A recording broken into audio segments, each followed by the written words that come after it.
It's August. You walk into your garden and your tomato plants look droopy, wilted, and weak. The first thought is, are they dying? But here's the catch. Not all wilting means disaster. Sometimes it's just heat stress, a temporary reaction to hot afternoons. Other times, it's something more serious.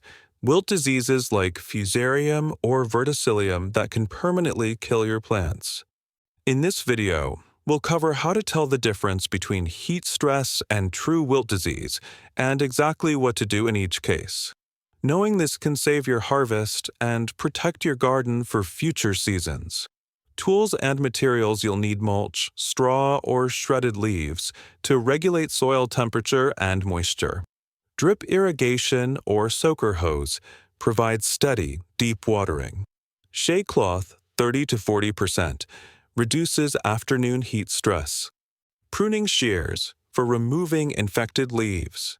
Garden gloves to protect hands when handling diseased plants.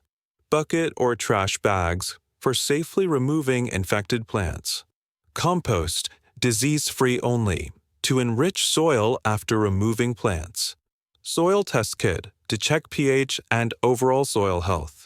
Why tomatoes wilt in August brings the toughest conditions for tomatoes in much of the U.S. High temperatures, often above 90 degrees Fahrenheit, cause plants to droop midday. Inconsistent watering stresses roots. Soil-borne diseases are more active in warm soil. Heavy fruit loads strain plants already at peak production. Understanding the cause of wilting is key. Heat stress is temporary. Disease is permanent. Step by step. Diagnosing tomato wilting. Step 1.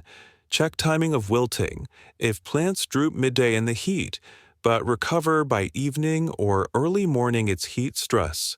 If plants stay wilted 24/7, even after watering, suspect disease.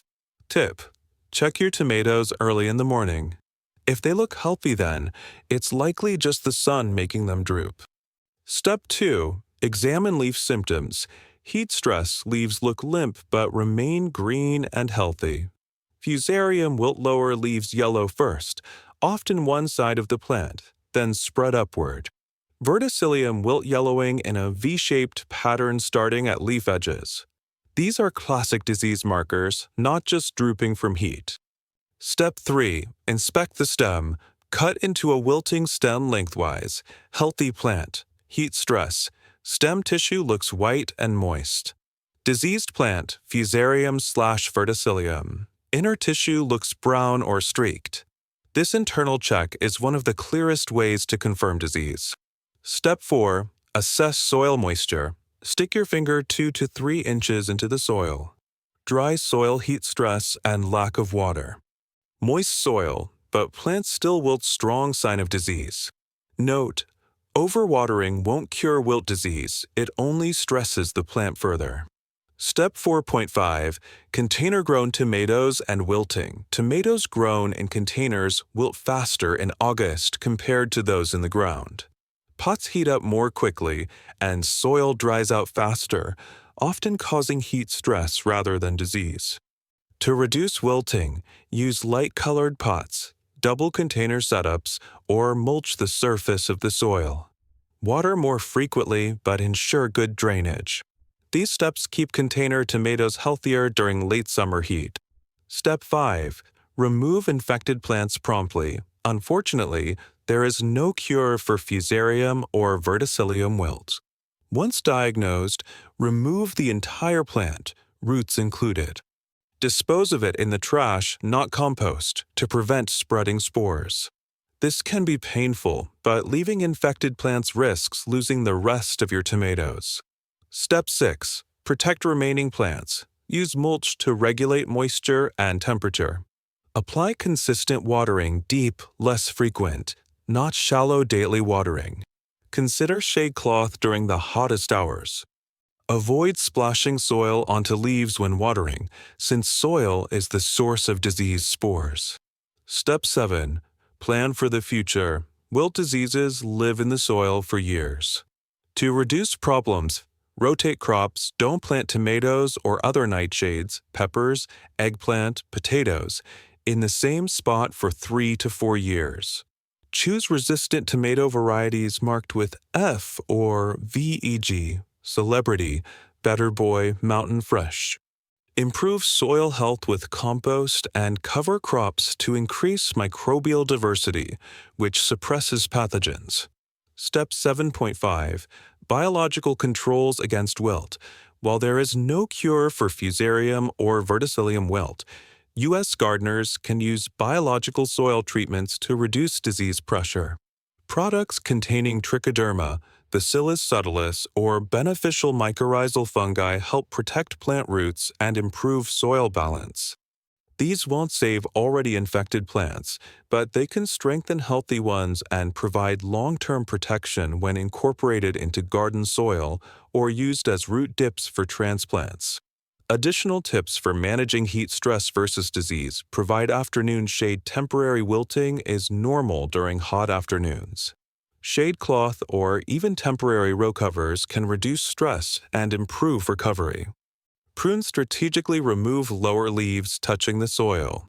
This improves airflow, reduces disease spread, and directs energy to healthy growth. Use soil solarization in regions with strong summer heat. Solarizing soil with clear plastic for 4 to 6 weeks can kill some disease spores and reduce future wilt outbreaks.